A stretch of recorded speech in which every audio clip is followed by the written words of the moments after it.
देखो, धन को लेकर दो अतियां समाज में दिखाई देती है, दो अतियां।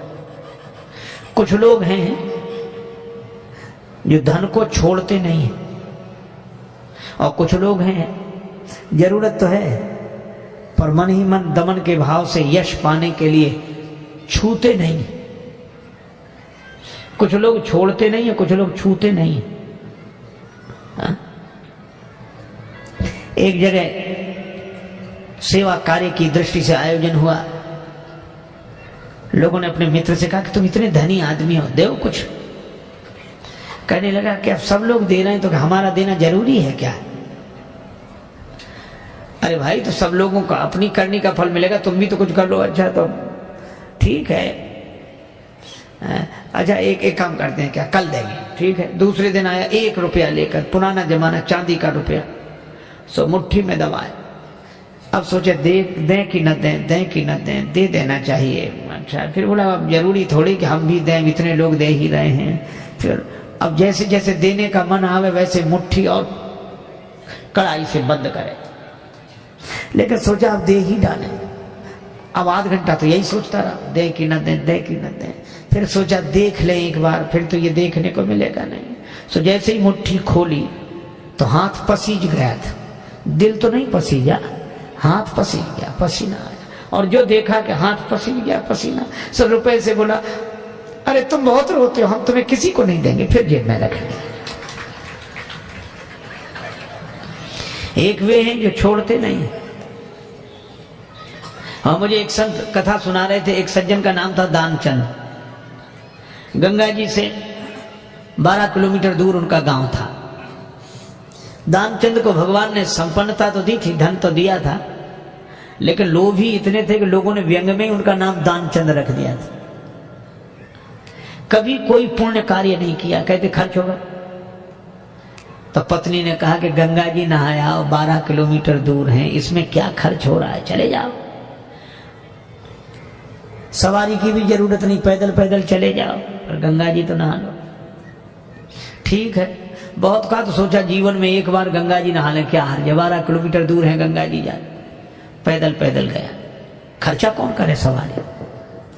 अब गंगा जी किनारे पहुंचकर सोचा घाट पर नहीं जाएंगे, वहां पंडा लोग रहते हैं, पंडा कहेंगे कि दान दो।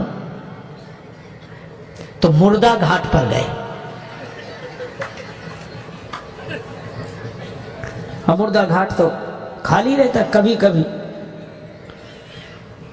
कभी कभी दुनिया में अपने घर में कोई सीट खाली करता है तो मुर्दा घाट भरता है, बाकी तो खाली है। सोचा ये ठीक, न पंडा का झंझट, न दान का, न पुण्य का। गए, सो कपड़े उतारे, इधर उधर देखा कोई नहीं है, सोचा डुबकी लगा ले। सो जैसे ही प्रवेश किया, डुबकी लगाई। अब कथा बड़ी सुंदर है। भगवान को हंसी लगी कि इतना लोभी आदमी नहीं देखा। तो भगवान ने सोचा कि चलो आज हम इसको छकाते। तो दानचंद्र ने देखा इधर उधर कोई नहीं था, पर गंगा जी में जैसे ही डुबकी लगा के और बाहर निकले, वैसे ही पंडा के रूप में भगवान उपस्थित। यजमान की जय हो।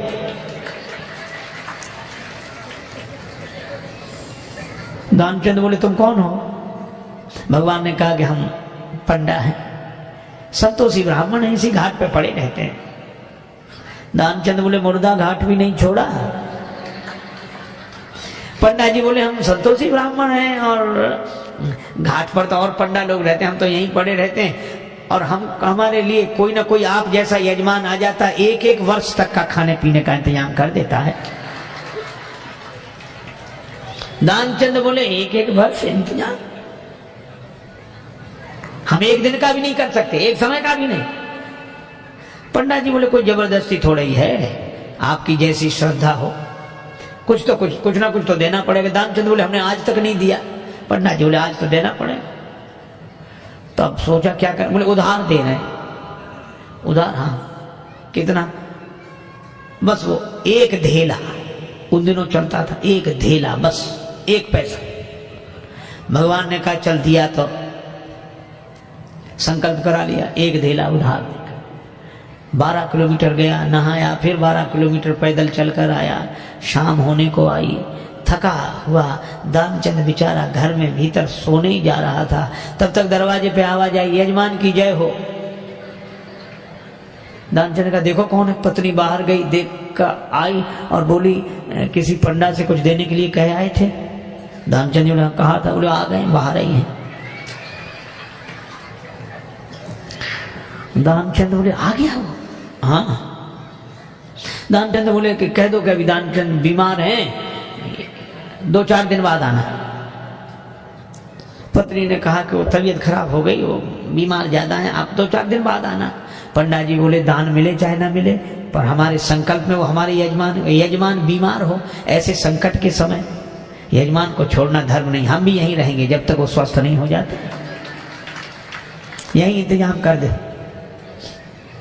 आप तो सामग्री ला दो, हम तो बना लेंगे अपने हाथ से भोजन। पत्नी ने फिर जाके कहा,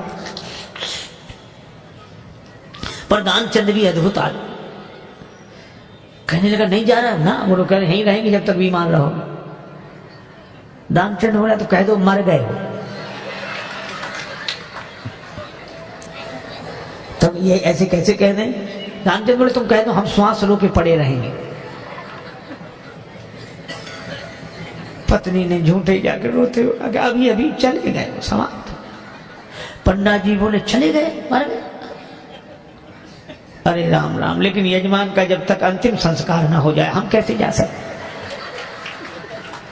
और तुम कहां बुलाती फिरोगी लोगों को, गांव इतना बड़ा, हम ही सबको खबर किए देते हैं। अब पत्नी बोल सुनो सुनो पंडा जी, तब तो अमित रूप प्रगटेते ही काला, पूरे गांव में कह दिया कि दानचंद चले गए चले गए। अच्छा, लोग सचमुच इकट्ठे हो गए और भगवान को भी मन में हंसी लगे, ऐसा जिद्दी आदमी श्वास रोके पड़ा। लोगों ने उसे मुर्दा समझकर उठाया और उसकी पत्नी रो गए, और वो सही में रो गए, वो कहे ये मरे नहीं है। और गांव वाले कहते जाने वाला तो गया, ये तो तुम्हारा मोह है। वो कहे कि नहीं मरे, गए वो तो। वो बेचारी रोती रही, कौन सुने। दानचंद को उठा लिया, बांध लिया और वो भी बंध गया। भगवान ने कहा कि हद हो गई, ऐसा आदमी हमने नहीं देखा। भगवान को लगा कि सब हमसे हार जाते हैं, आज हम हार गए इससे। ले गए, चिता पर रख दिया, अग्नि लगने वाली थी। भगवान ने कहा ये मर जाएगा लेकिन देगा नहीं कुछ।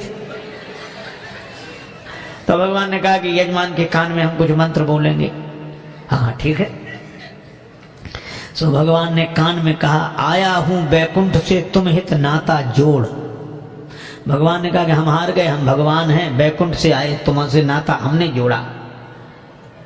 सो पंडा ने जो कहा कि आया हूं बैकुंठ से तुम हित नाता जोड़, तो दानचंद ने सोचा ये तो भगवान है।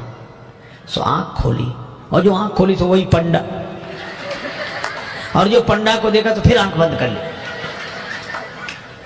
भगवान ने कहा कि हम तुमसे कुछ नहीं लेंगे, मांग ले हो वरदान कछु, तुम ही हमसे कुछ मांग लो। तो दानचंद क्या बोला? बोले धेला दीजिए छोड़, बस वही छोड़ दो और कुछ नहीं चाहिए। अब बोलो, ये लोभ की अति, इतनी अति। देखो सहस्त्राबाहु के 1000 भुजाएं, सहस्त्रबाहु 1000 भुजाएं, और परशुराम जी ने फरसे से उसके हाथ काटे। और फरसा क्या है? दान परस बुद्धि शक्ति प्रचंडा, दान ही फरसा है। और 1000 भुजाओं से केवल अपने एक पेट के लिए ही समेटना और किसी को न मिलने दे, यह सहस्त्राबाहु है। तो लोभ की भुजाएं तो दान के फरसे से ही कटती हैं, और कोई उपाय नहीं है।